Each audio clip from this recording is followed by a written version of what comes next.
Welcome back everyone. Today I'm going to be commencing my review of the Hasbro G.I. Joe Classified Series Destro action figure. Is this action figure a paragon of design and perfection, or should be relegated to the dumpster in the form of a quantitative score? I'd have to rate this action figure to be a 2 out of 10 at best. Why? It's not on par with an $8 Toy Biz Marvel Legends action figure, despite the fact that it commands a steep, staggering, lofty, exorbitant premium price, 250% greater than an $8 Toy Biz Marvel Legends action figure. It's quite a shame and quite a pity, but it is what it is. Much to my dismay, much to my consternation, in stark contrast to an $8 Toy Biz Marvel Legends action figure is devoid of a build-a-figure piece for behemoths of a robust, stupendous, meticulously detailed 14 to 16-inch build-a-figure. Furthermore, unlike an $8 Toy Biz Marvel Legends action figure, is devoid of a comic book. So, in addition to lacking a comic book and lacking a build-a-figure piece, he's also lacking DVDs, and his accessories are relatively scant, to say the least. He only comes bundled with 3 accessories,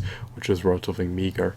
What about this figure's articulation? It's not on par with articulation of an $8 Toy Biz Marvel Legends action figure that was sporting 32 to 40 points of articulation. Nonetheless, this action figure still has latitude for dynamic posability.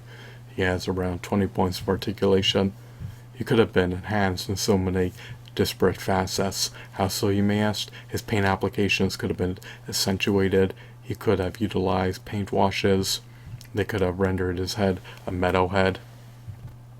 There's so many ways in which this action figure could have been improved upon. He could have came with interchangeable heads, interchangeable hands, more armaments.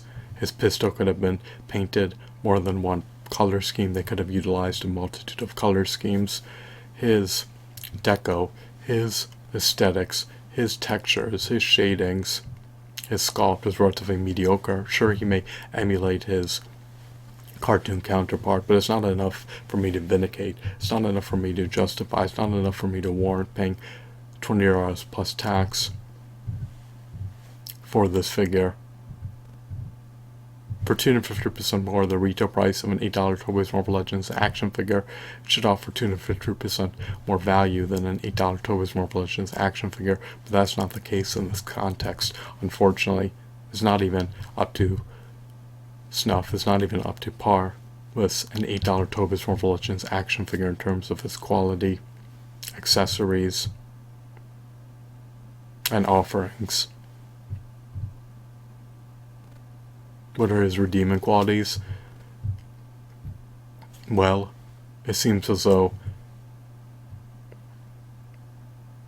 his holster can be utilized to mount his weapon in, to say the least. He at least has 2 armaments and a briefcase. And he emulates his cartoon counterpart. But mediocrity is blaring out of this figure,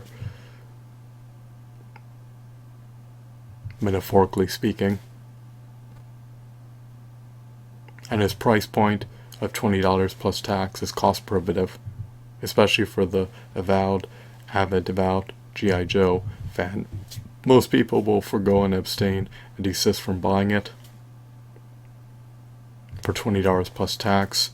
But maybe the price will plunge to $10 plus tax, and then people may take heed in buying it.